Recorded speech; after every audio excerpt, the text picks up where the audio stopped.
was just a boy, I would think about the day when I leave this town and set out for the shining lights that never let me down.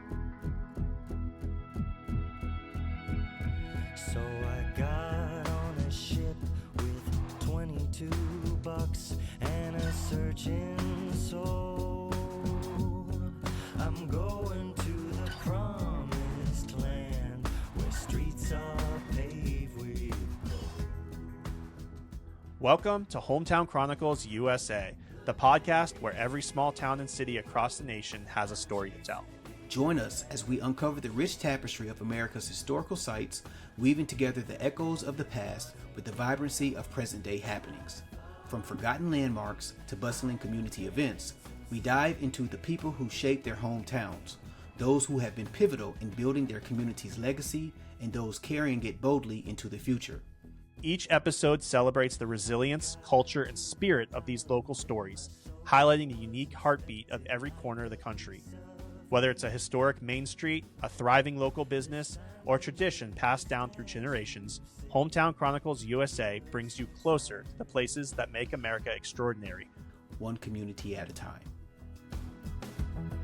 But when I set foot on that newfound ground, I could feel the truth.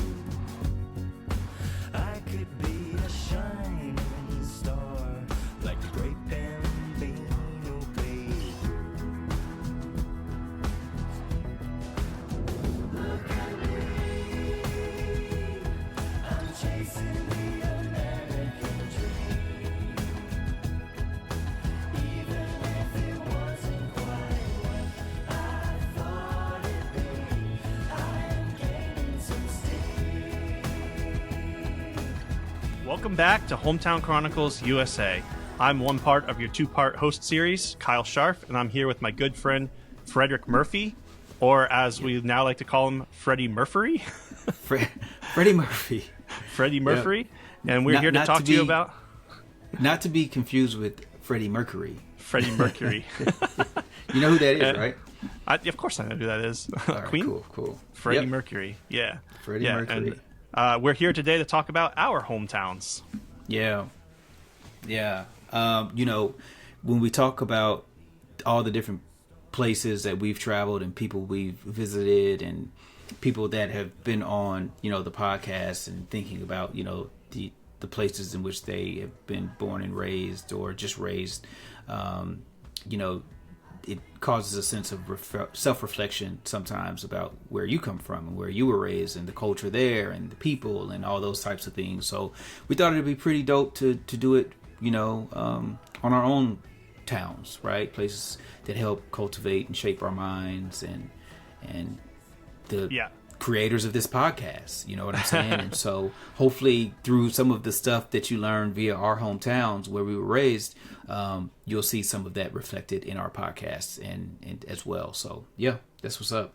Yeah, and through all of the travels that we've done, you're always asking me about my hometown and what I know about my hometown, my background. And it's always been, well, not much. There's not much history. So I have an answer for that today. We'll get into it in a little bit. Let's get into it, man. Let's get into it. Well, let's start with Charlotte, yours. right? Oh, you want to start with me? Yeah. Port Charlotte, right? Yeah, Port Charlotte, Florida. Yeah, Southwest Florida.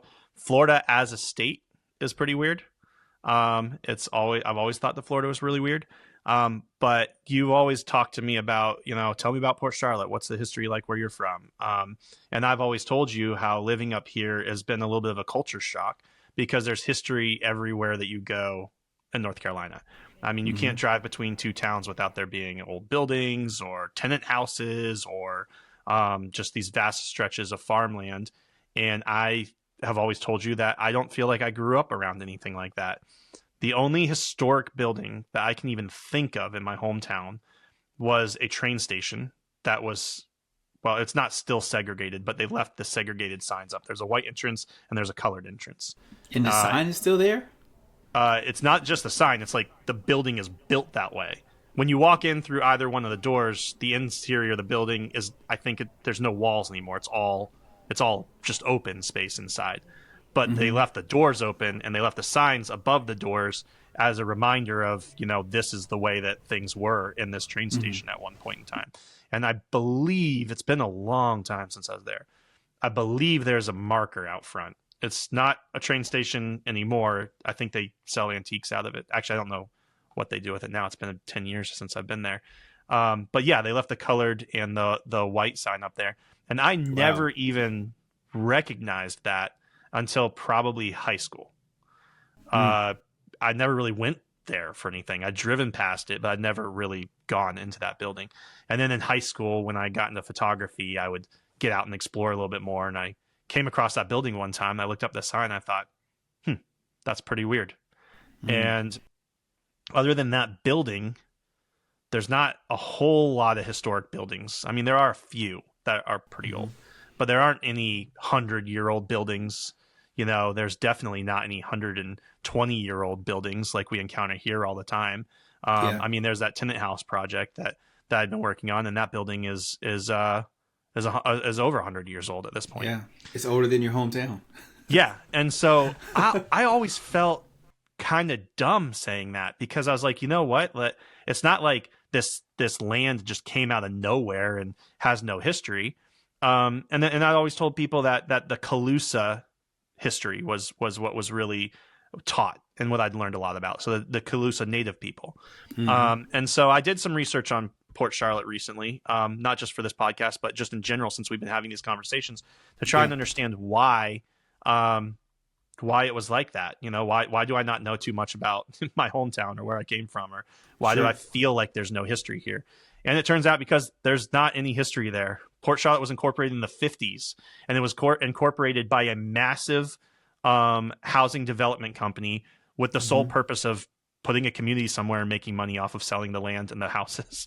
That was like, and we're talking the 1950s, you all. The 1950s, yeah. So if we go back for Florida history, Florida my granny is older than your town. Your granny is older than my town. Yeah, my grandfather is older than my town. My parents are almost older than my town. But if you go back, Florida was incorporated in 1819. So just over 200 years ago today, Florida was incorporated. So when we talk about some of the history that we learn about that precedes 1819, Florida was owned by controlled by the Spanish at that point. In 1819, we received Florida from the Spanish, and the history of Southwest Florida specifically was that it was inhabited by the Calusa people, which are a native people. They lived in like wetlands and on the coasts. A lot of the native people in Florida lived off of like shellfish. So there's like shell middens and burial sites, and there used to be a lot of shell middens around Florida, which are, a midden's just like a refuse pile. It just is where people would throw shells if you're eating a lot of shellfish, or pottery shards, or just garbage, lithic flakes and stuff like that. And so there's a lot of shell middens around Florida. And so I grew up hearing terms like shell middens or coquina, which is like a building material that they'd use in Southwest Florida. It's all shells just kind of packed into. It's almost like the shells become stone and you can cut it up and build out of it. You went to St. Augustine recently, so you probably saw a lot of buildings that were built out of coquina. It's just the walls look like they have little shells stuck in them. In fact, I don't want to say this 100%, but I think that fort out there has coquina. Was constructed with coquina, but I'm not 100% sure. I could be wrong on that. Yeah. So anyways, the Calusa were the major players here. And I think that they totaled, I think I saw online that they estimate that the population totaled about 10,000 people at its peak. They were the most populous culture here in South Florida. And they lived primarily in Charlotte County, Port Charlotte, and then south through Fort Myers, and I think possibly even down to Miami. And so that was the history here for the longest point in time. Florida predominantly was just wetlands. It was marsh, especially Southwest Florida. It was a lot of marsh. And so the reason why I always felt like we didn't have that much history is because up until the 1950s, it was literally that. It was swamp. And then this company, so there were like these brothers, the Mackle brothers, and they were developers, and they helped found the General Development Company, which was their goal was just to build housing. They were like a construction company, and weirdly enough, they actually like merged with another company out of Canada called the Florida Canada Company that specialized in researching chemicals and constructing machinery to get like oil and petroleum out of the earth. And so they merged with the Mackle brothers, and they started focusing on real estate acquisition and development. And they developed most of Florida. They were actually at one point the biggest housing developer in the entire state. And so they developed most of Florida. Both of the coasts, so the West Coast and the East Coast, were largely developed by the Mackle brothers. And they were just, develop at all costs, sell these places. They were huge on the marketing. So they would market these communities in a lot of ways unethically. In fact, they were subject to federal indictment for mail fraud, I think is what they were eventually indicted for. But essentially, they were inflating they were inflating the price of these properties. They would send out these mailers, and it's funny some of the stuff that happens right now. Some things that are still going down. They'd lie right about now. the cost. Yeah. And I remember my mom talking about the Mackle brothers. She's like, yeah, the Mackle brothers developed Port Charlotte, and that's about what I know about it. And I'm like, I don't know who the Mackle brothers are. I have no idea what you're talking about. I just figured they were like, Lennar Homes or something like that. Yeah. But they were basically the people that developed out Southwest Florida. And so they ended up, not the Mackle brothers, I don't think, but the CEO eventually of GDC, General Development Company, the president, a lot of the marketing people, they're all indicted on federal crimes for essentially just, lying about the value of the property. They're essentially they found swamp, and they're like, hey, we could develop this swamp that nobody else wants to live in. We'll sell it as these desirable communities. People will buy the property, they'll buy the land, and then we'll make boatloads of money, and nobody else is going to move there. We'll just tell people it's waterfront property. And they actually try to make it waterfront property, because if you look at Port Charlotte, if you look at Gulf Cove, if you even look at like Fort Myers, there are canals everywhere. Yeah. And they're just these man-made, they just dug out these canals, send you out to the Gulf of Mexico, and that's where you'd buy property on the canal, and you'd think you got this great deal. Well, yeah.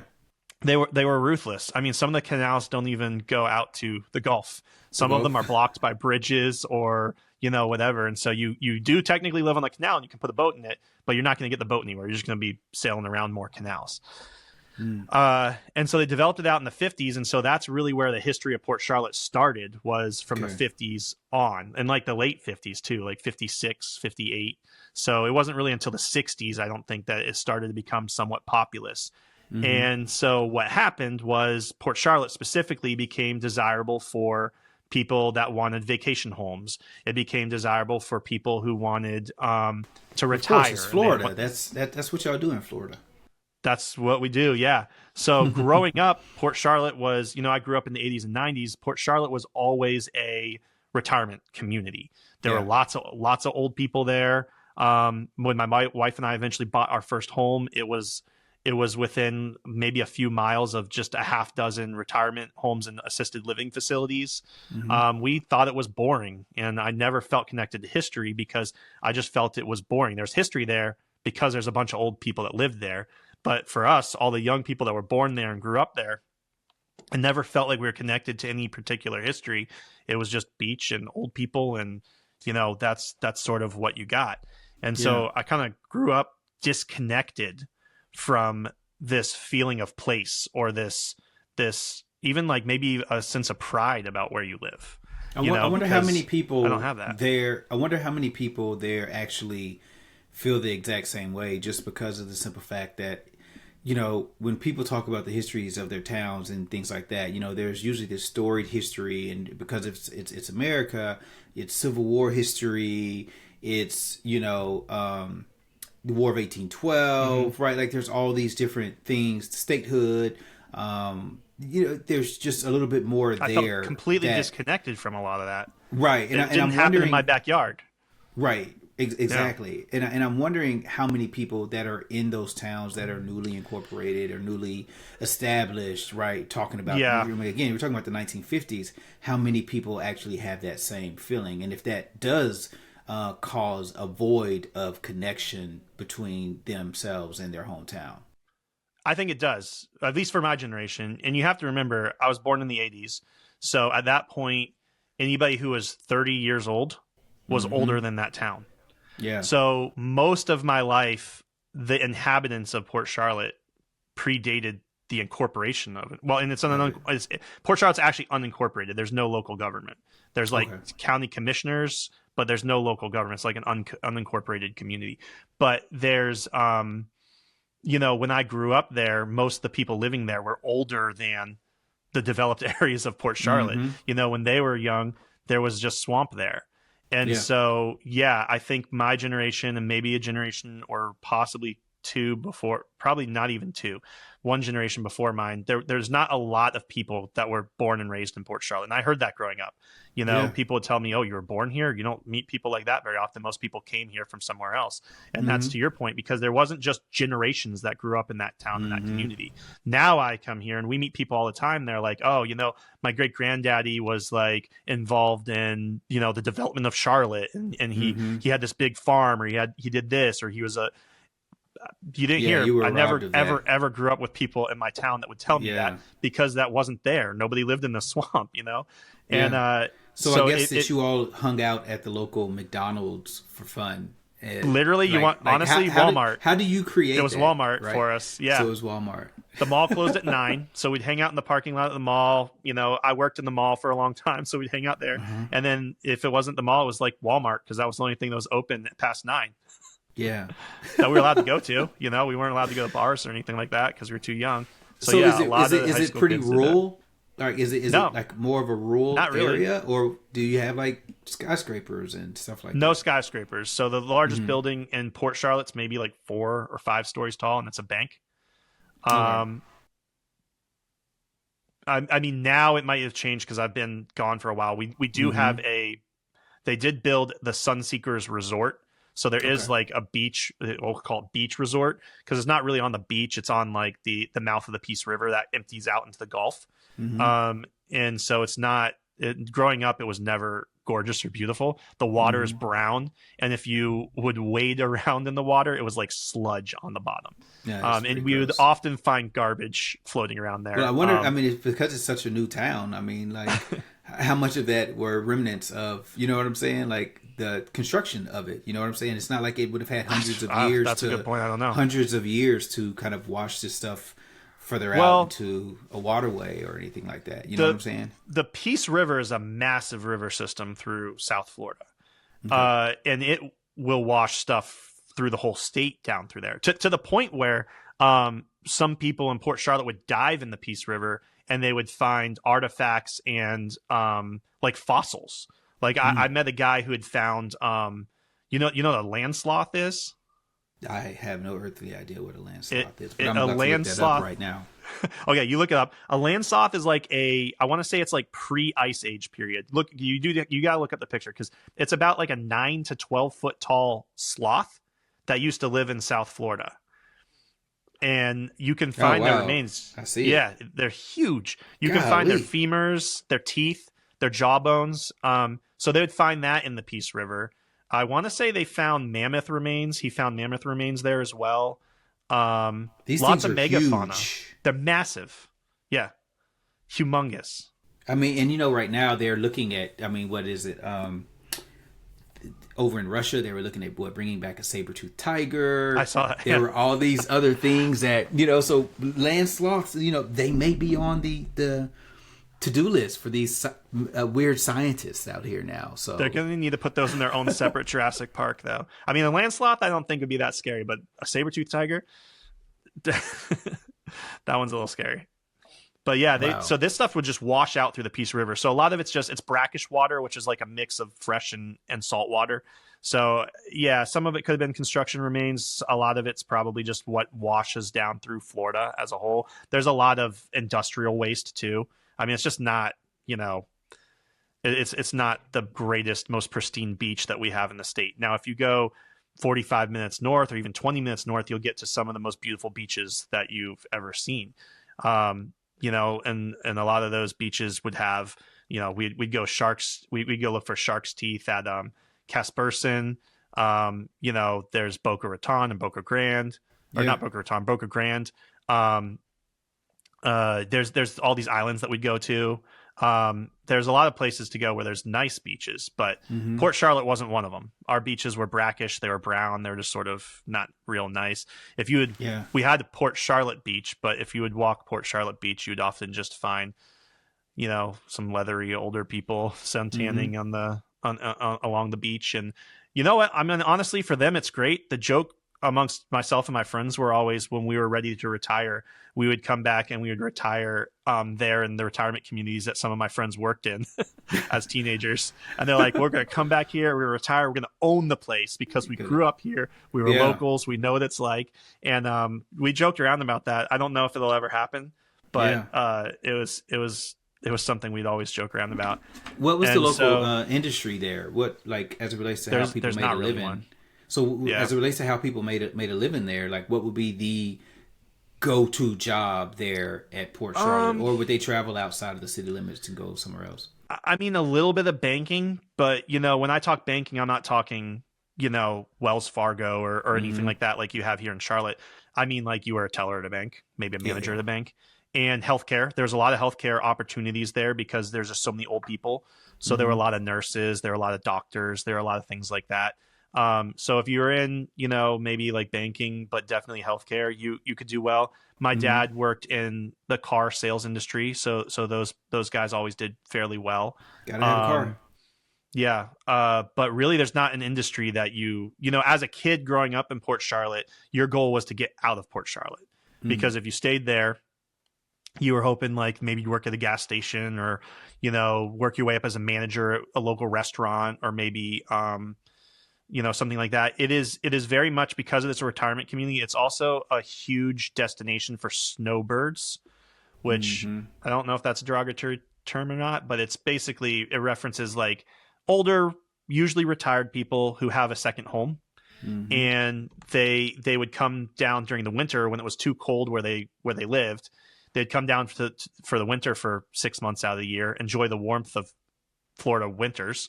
And then when it got too hot in Florida for the summer, they would leave. So they got to enjoy all the best parts about Florida without having to ever endure the worst parts. So while the locals are sweating their butts off during summer, they're up in their nice, cool, regular home hanging out with their friends. And what that leads to is two very distinct, very different economic times in a town like that. So during the winter, if we wanted to go to our favorite pizza place and get a $5 pizza on Monday, the line would be out the door and around the corner with a bunch of people that we didn't know. If it was the middle of summer and we wanted to go get a pizza on Monday, we could usually walk right in. The waitresses would seat us because they knew who we were. Of course. And it was mostly locals, But as a young person, your goal usually was to get out, or you just hope that maybe you could work your way up to a manager at one of the local businesses. And that was about the opportunity for you. Now, with that said, as a part of the research I did for this, I went online and looked on the Wikipedia page for Port Charlotte, and there are a lot of notable figures that came out of Port Charlotte.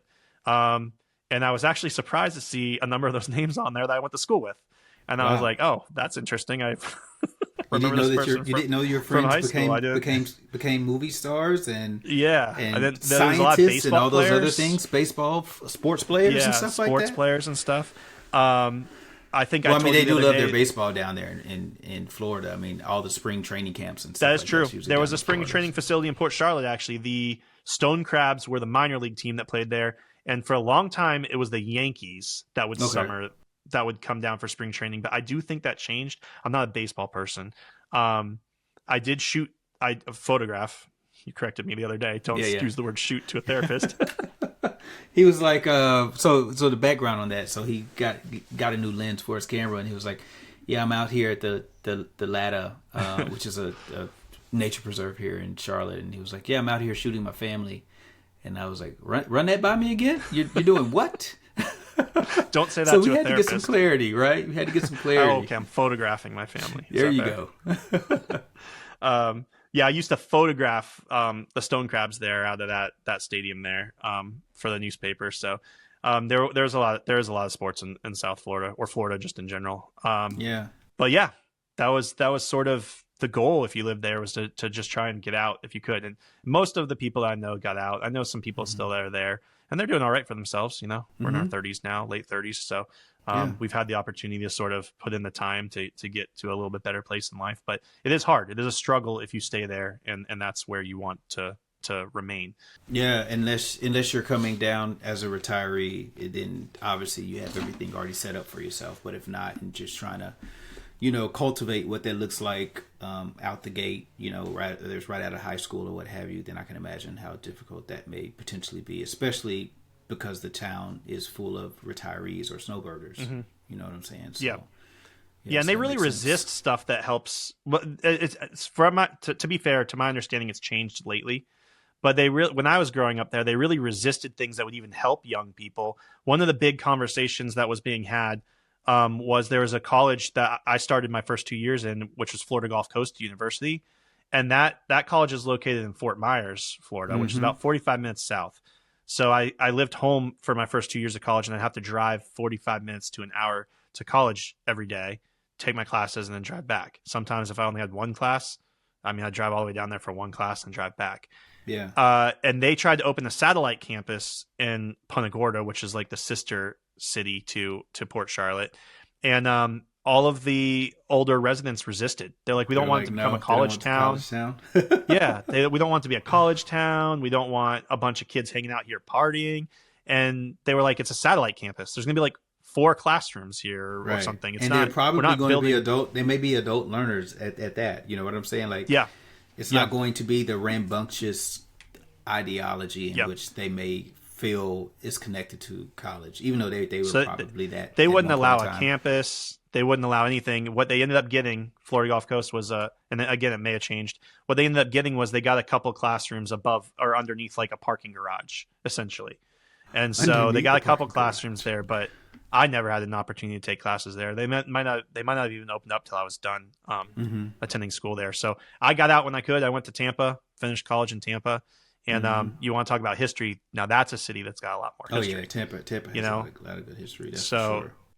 I may have felt more connected to it if I had been born and raised in Tampa and my family had lived there for a while. But being that it would have been almost impossible for my family to have had any amount of period of time living in Port Charlotte, generationally at least. I just didn't have that connection. It was literally a culture shock to come up here and be around so many people that were so connected to that history, and to not have that. Yeah, well, we're glad that you're here, man. I'm glad I'm here too. So what about you? It's your turn. Yeah. So I was born in a small town in Illinois, Vermilion County. It's called Danville, Illinois.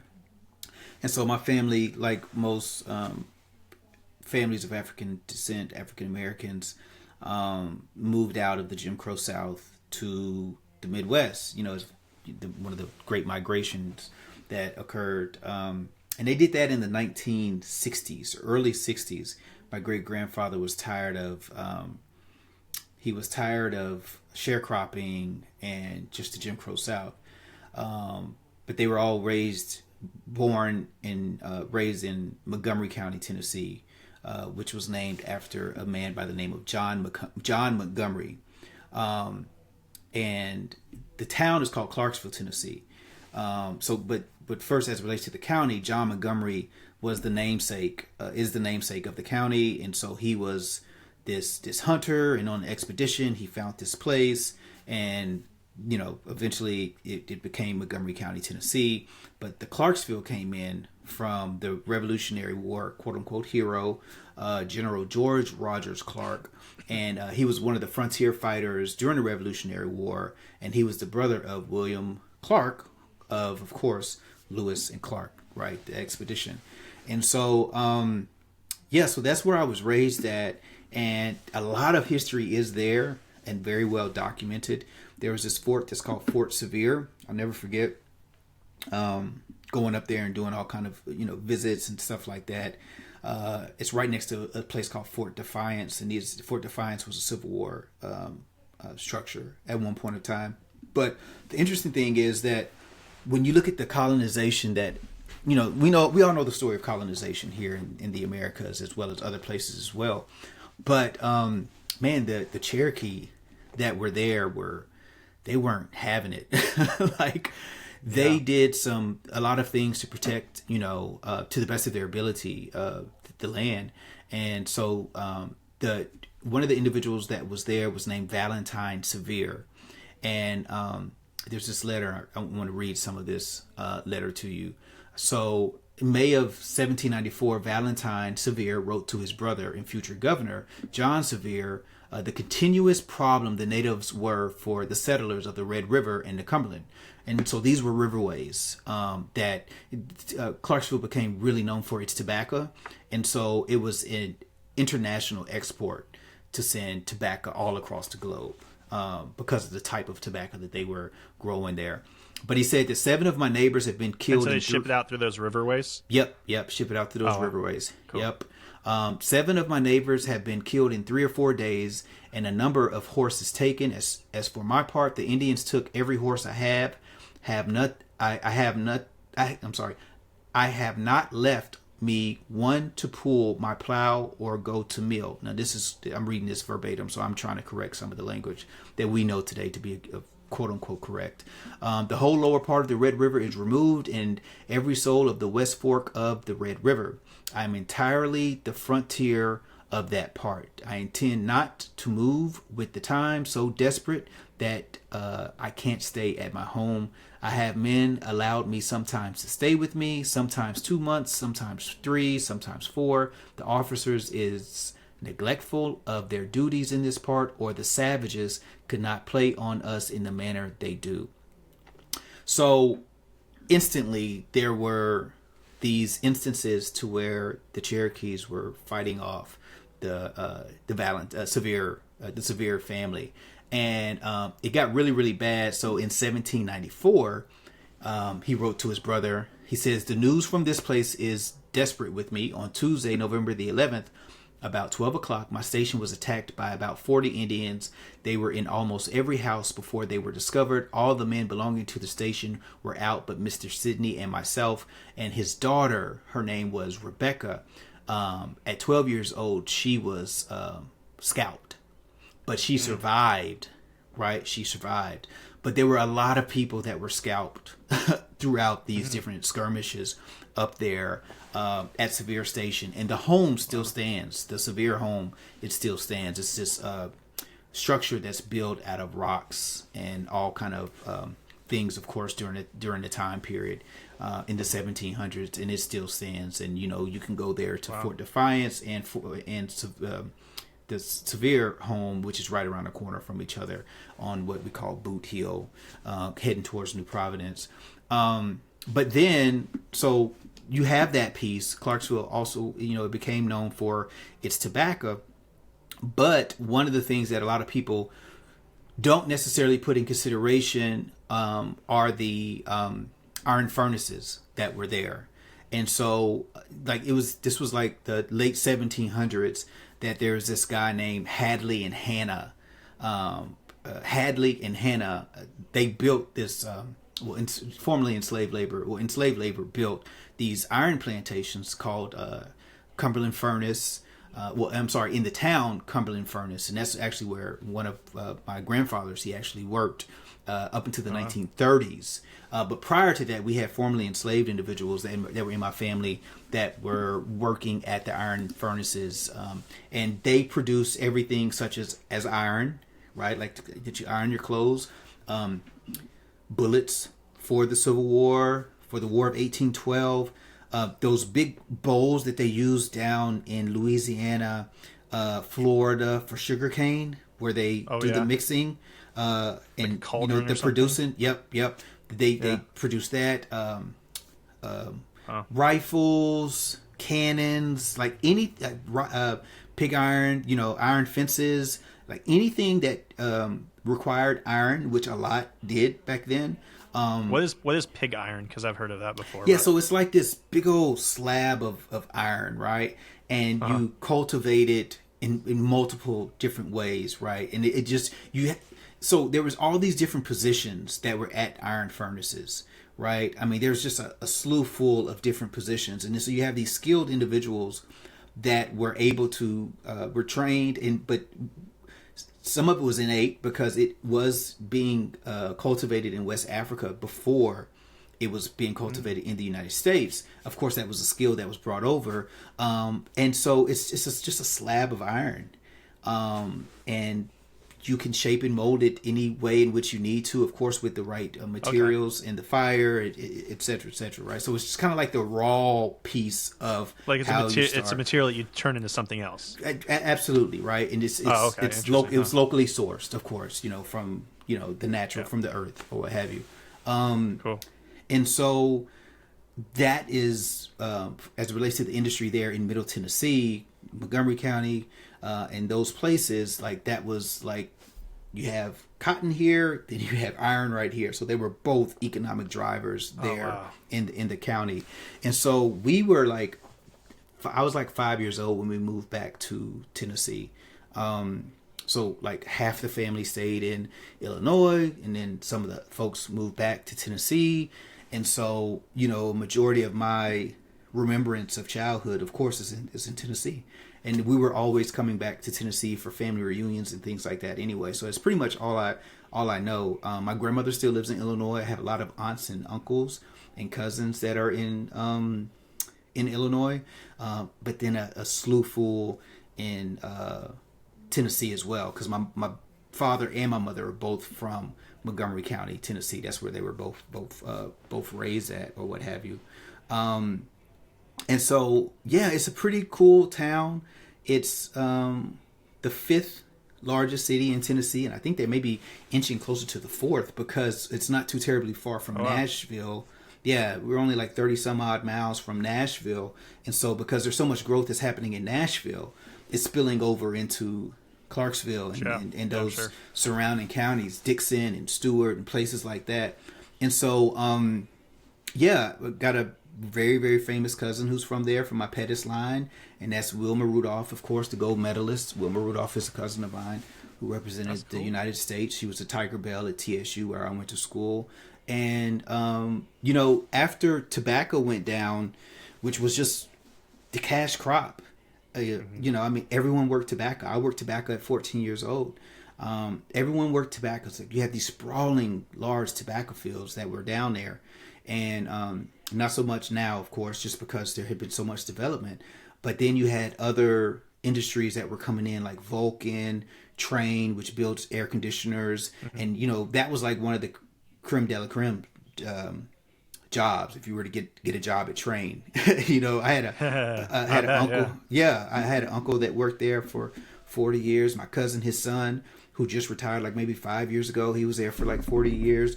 I worked there for one summer and I stopped because I just couldn't do it. Really? What were you doing? It was an overnight shift, and I'm just not, because I went hard throughout the day, and I wouldn't take a nap before I went to work. I'm in college, like I'm hanging out, chasing girls and everything else. So I definitely wasn't thinking about working like that. And so, so it's the 101st Airborne is there. For the military, of course. And so that's like right across the border in what's called Fort Campbell, Kentucky. And that's literally like, how close I am to the Huntersville line, right? Like if I drive 1 minute, I'm in Huntersville, North Carolina, and I live in Charlotte. Yeah. So that's how close it was. We had a Negro League baseball team as well. Fort Campbell had a Negro League baseball team. And these are minor teams. These aren't like the super duper growing up when you were younger? No. This was in the 50s and the 60s and the 30s and the 40s. Yeah. So that's that era. And it's really a beautiful, picturesque town, especially like in sundown, where Riverside Drive is when the sun's going down, because you have the river systems. You have the Red River, you have the Cumberland River, and we have like a lot of bluffs. So there's like Porter's Bluff and all these other places, and so you're able to just see these beautiful sunsets. And like where downtown is, it's like this. The area is called Riverside Drive, and so if you're on Riverside Drive and if you're looking up, then you're seeing just like the mounds of where the natural earth was, and then there's buildings on top of that or what have you. So like growing up, would you say that sunsets are sort of something that resonates in your memory really Because I really wasn't near it. We didn't live anywhere okay. near it. But as I got older and I would come home, I would be down on Riverside Drive, and you would see it, and you're hanging out with friends from high school. You're at Wendy's and all those other places, or at the church where I attended. You would be able to see it, some of that off in the distance or what have you, and yeah, man, it was just it was a really good experience. I mean, we didn't have much either. We had a mall. It was called Governor Square Mall. It's still there now, and I think they're going to be doing some renovations. But hanging out at McDonald's, we had a spot called the Strip where everyone would go. And when you got in high school, if you had your car, you would pull over, and everyone would be there on the Strip. That was the Walmart parking lot for us. There you go. Or the mall, maybe. Yep. Yeah. Playing loud music, and everyone was related to each other pretty much. All the black folks were related to each other. Austin Peay State University is there, and what a lot of people don't know is that Austin Peay State University was the place where refugees of the Civil War, that was where the headquarters was at, the 101st USCT. And so we had people from surrounding counties during the Civil War at the start of it who were escaping the institution of enslavement, and they would register there for the Civil War at the Austin Peay State University. Yeah. And so in 2022, myself and other people in a group that I'm the president of, the Tennessee African American Historical Group, we erected a historical marker to honor those folks who, took liberation upon themselves and registered there at the 101st USCT headquarters. And then right behind that building, which is the Dunn Center, that's where everyone graduates from on the campus. High school graduates there. Everyone graduates there. There was the Negro Fairgrounds for the Negro Agricultural Fair. So I was able to put up a historical marker for that as well. Downtown was where enslaved folks were sold. And so we were able to put up a historical marker where the slave market was at as well. So... And then we put up another one for housing development that was called Lincoln Homes during, what is it called? Urban renewal.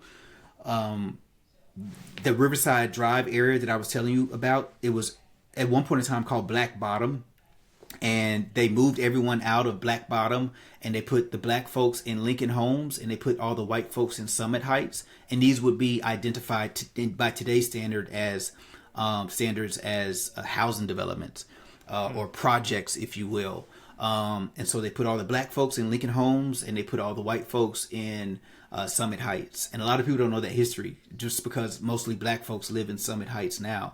And so they're automatically thinking that these housing projects were solely for black folks, and that just wasn't the case. You know what I'm saying? So those common misconceptions are there, and hopefully the signage that we put up differentiates that and really breaks down the history of how that actually worked. Growing up, were you really aware of that sort of history, that sort of fact of that the black families lived in this one community, and why? Because I'll say, for me, I didn't really even learn about that concept until college, when I moved to Tampa, where you could see bits and pieces of that. My community, during the Jim Crow era and the segregation area was still being built. You know what I'm saying? So I didn't grow up and say like, well, that was the area of town that was, any one demographic. It was all kind of a mixed demographic of mostly retired people or, young families or whatever. Mm-hmm. Were you aware of that when you were growing up? Man, no, because every area in Clarksville had black folk. Yeah. There's still folks that got farms and things like that, right? Because you got to think about it. If that was one of the locations where formerly enslaved folks were coming to register for the Civil War, and we're talking about hundreds and thousands of people, at post-Civil War, people are sticking around. Right. And so there were people in all sections of the area, New Providence, in the Richview area, further out on Kennedy Road near Northeast. Like there's just black folks that were just scattered in all of these different areas. Palmyra, that's also, within the county.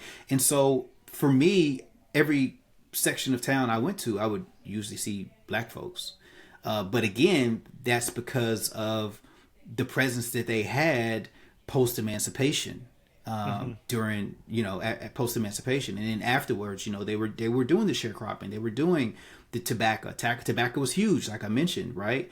And so you had to have someone that was doing that work. And that's not to say that there weren't any white folks that were doing it, because it was, but there were just a lot of black folks that were cultivating tobacco in those specific areas. And so I would always see black folks. Yeah. Now the schools were a little bit different, because you had Clarksville Academy, which was a private school that was across from some of some of the antebellum homes that were there by Austin Peay State University, and that was a private school, so it was mostly white folks that were there in that specific area. But a stone's throw away, you got Lincoln Homes housing developments, so it's all right there. You know what I'm saying? How many schools were there? Man, like high schools? Yeah, I think we had Northeast, we had Northwest, we had Clarksville High. Oh, and, wow. And Montgomery Central, which was further out in the county, which is where my folks were out in the county. You only had like four schools. There was one in my town. Yeah. So it's like even that concept of, the rich kids went to one school and everybody else the poor kids went to one school, or the black kids went one place and the white kids went one place. We had one high school, and we just all went to the same high school. I mean, there was the neighborhood or the sister town across the river had another high school, so there was a little rivalry between the high schools there, but it wasn't just we had one high school in Port Charlotte, and that's pretty much where everybody in Port Charlotte went. I think some people closer to the river had an option to go to the other one, but I mean it was pretty much all integrated into one place. What I'm interested, but you keep mentioning the registration during the Civil War that was happening right there. What would cause somebody that was running for their lives to go and register for the war? Were they granted, amnesty if they were captured, or did it prevent them from being captured, or were they just fighting for their freedom that hard? What led them there? Yeah. So when what led them there was, if they joined the Union Army, they would be able to be liberated. They would be able to be free. Okay. And so you had men, women, families escaping, leaving the plantations, taking off from Kentucky to Tennessee, and in Tennessee to these different registration sites, these different headquarters. And it just so happened that in my hometown, there were a couple of them in that area. And so even like Fort Defiance, where I was telling you about, there was a colored school that was up there, and there were the USCT soldiers fought up there at Fort Defiance as well. As a matter of fact, there's a statue of the 16th USCT in which one of my ancestors fought in. Or it may have been 13th USCT. I can't remember which one. But there's a statue, a memorial statue that's up there right now to honor those soldiers who fought. And so, so they were leaving to escape the institution of enslavement. Fight for their freedom. Yeah, absolutely. And they were, so if the men were out fighting, would their families be safe? Well, I mean, they would be doing, because they would set up camps, right? And the women would be doing work, like whether it was cooking, whether it was cleaning clothes, whether it was nursing, whether it was, of course, taking care of the children. So, the women played a very vital role, just as they do today in our lives, in making sure that the families are, the kids are taken care of and everything. So, So they'd all be protected. They were sort of insulated maybe from any angry people that would come out looking for them. I would say to the best of their ability, right? Like, or to the best of their ability, because you have to think about it. It's still war, and so people crossing enemy lines, or right. If people were saying, okay, well, I got away from here, and I'm here, well, let me take off to Louisville because I know that that's where my mom is at, or this person was sent to Mississippi, and I may try to take off and run to go down there, because that whole plantation mentality, it wasn't there anymore, because you didn't have this overseer or any of those things. Like, you liberated yourself and you escaped the institution. And so I think that, of course, it provided some additional protections if you did stay. However, I know that there were multiple people that also left after they crossed, just so they can try to find loved ones, or just not even fight for their freedom, their country. They like, hey, I got away from this enslaver. That's good enough for me. Yeah. I mean, I feel like that's probably where I would be at with it. I just want to get as far away from that as I could with my family and try and live out the rest of my life as best as possible. Yeah. Did you grow up with those stories as a kid? Like, did you hear a lot of that in your community? Didn't hear a lot of that in our community. A lot of that came about as an adult, of course, and I think that's just for a lot of people.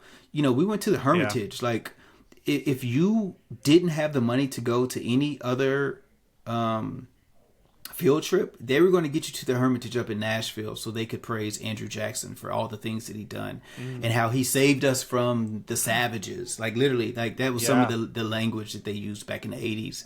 They saved the United States from the savages, which of course were the native folks. It's what they named them, the indigenous folks, of course. And so huge Confederate flags there. They never talked about the institution of enslavement, and they're doing that now. As a matter of fact, they just found. Yeah, they just found. Do you feel like your kids are having a better education? Oh, most definitely. Yeah, because I take them. Yeah, I take them to these places too. You know, but they just found at school though. Oh no, not that in depth. No, I don't think it's that in depth. I mean, think about it. Like, if you and I were to have our kids sit down and we ask them all about the Civil War, like, how in depth are they going to be able to go, and is it going to be equitable as it relates to the stories in which they're told?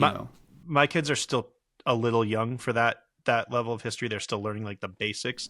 But I do talk to them. I mean, they hear the stuff that we do, or they see some of your work. That my son will listen to this podcast at some point, and then, in his room at night, and they'll have questions. So they learn it at home. Yeah, most definitely. But I do wonder if it's changed at all in the schools, because I didn't learn a lot, maybe until high school, but even then it was pretty surface level. Yeah, surface, very surface level. And I just kind of grew up in history, because when we would go, further out into the more rural areas, it was family land. It was family land that was left by formerly enslaved ancestors of mine. And so, and the churches that they were all part of, the schools that they were part of, and things like that. And so, in that specific area and in that county, I mean, I just have all kind of connections when I really sit back and I think about it, that I can refer back and say, and use this as a reference that, boom, boom, boom, boom, this is how I'm connected, this is how I'm that connected, or this family or that family. I can pretty much tie it all together. And so I run a Facebook group that highlights the history of the county. And so we have people from just everywhere that are involved in that, and we're actually going to have a meet and greet in about 3 months. We'll be down there having a meet and greet, and the local archives are going to come through, scan pictures, scan obituaries, and all those things, so we can have a section on the county website for Black History. Oh wow, that's awesome. Yeah. You mentioned the churches too, and I never knew, again, until I moved up here, just the role that those churches played in history, and the history that's in. Yeah, I didn't know that churches had their own archives and artifact collections and things like that. Again, growing up in a town that was incorporated in the 50s and 60s, I grew up in church as well, but it was just a big church that, was full of people that had just moved there essentially within the last few decades. So that's something that always caught me off guard. So to hear you talk about going into churches too as a part of this, it's fascinating to me. Yeah, they were really sources of refuge, especially like during the civil rights movement and things like that. The Klan was active and things like that, and so you had to have those places of safety. You know what I'm saying? And so, but then also, like in one area, like where my family's from, like in Cabin Row, you would go days without seeing a white person. Oh wow! Yeah, because it was just. These are all people who are descendants of formerly enslaved folks out in the Cabin Row community that were Black folks and had their own farms and land. So they didn't necessarily need to go into the city to deal with anyone outside of them. If they were bartering, if you needed a goat and you needed some peas or greens, then we can just swap it out and just do things that way. But it's definitely not that way anymore. There's $600,000-$700,000 homes out there. A lot of people moved in from California and New York and places like that, or people that were up in Nashville and sold their homes for millions of dollars there and came down there and bought 3 acres of land and built a home on it for $700,000 and pocketed $2 million. You know what I'm saying? So, but it's always a joy to get back. Yeah, it's always a joy to get back for sure. Yeah. We're gonna have to go back sometime too, because from what I understand, it's that town's even Change. so different since we've been there. Yeah, so it's kind of interesting how these places change and their histories change.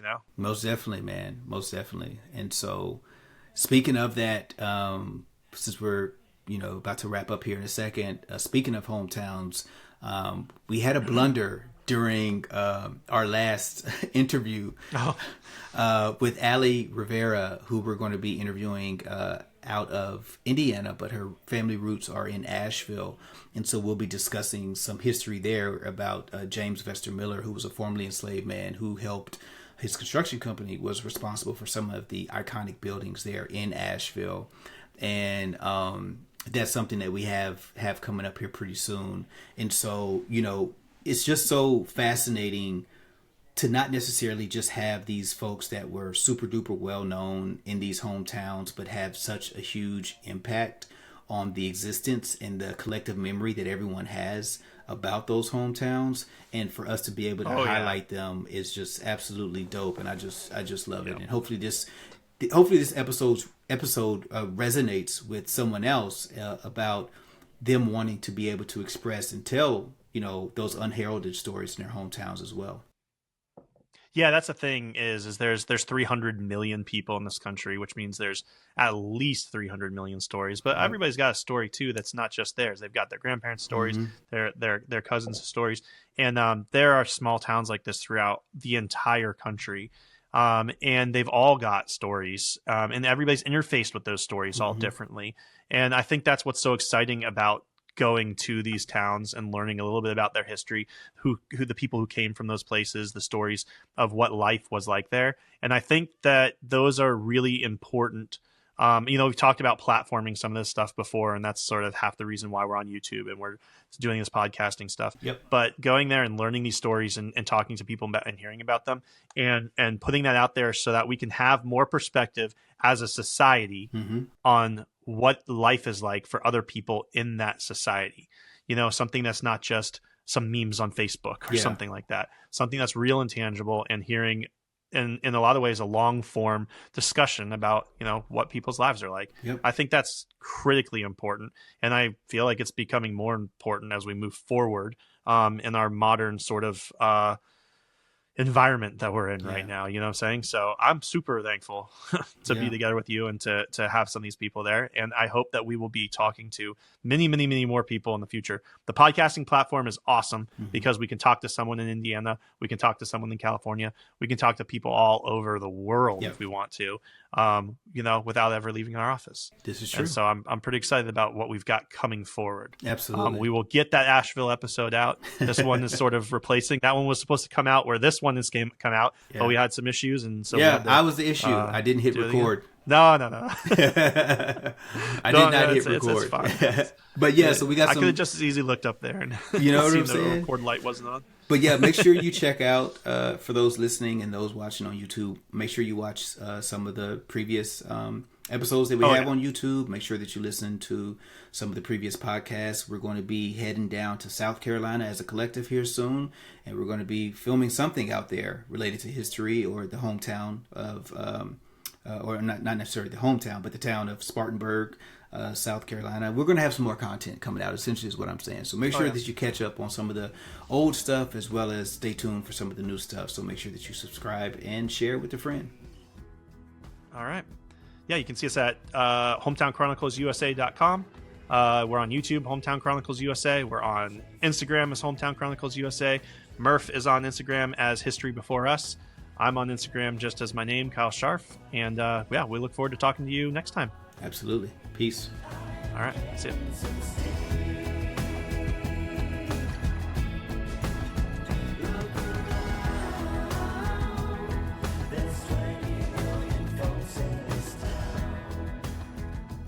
Thanks for joining us again on Hometown Chronicles USA. If you love this episode, be sure to check out our YouTube channel and social media. Subscribe to our podcast on Spotify, Apple Music, or anywhere you get your podcasts. Show notes and all things Hometown Chronicles USA can be found at our website, www.hometownchroniclesusa.com.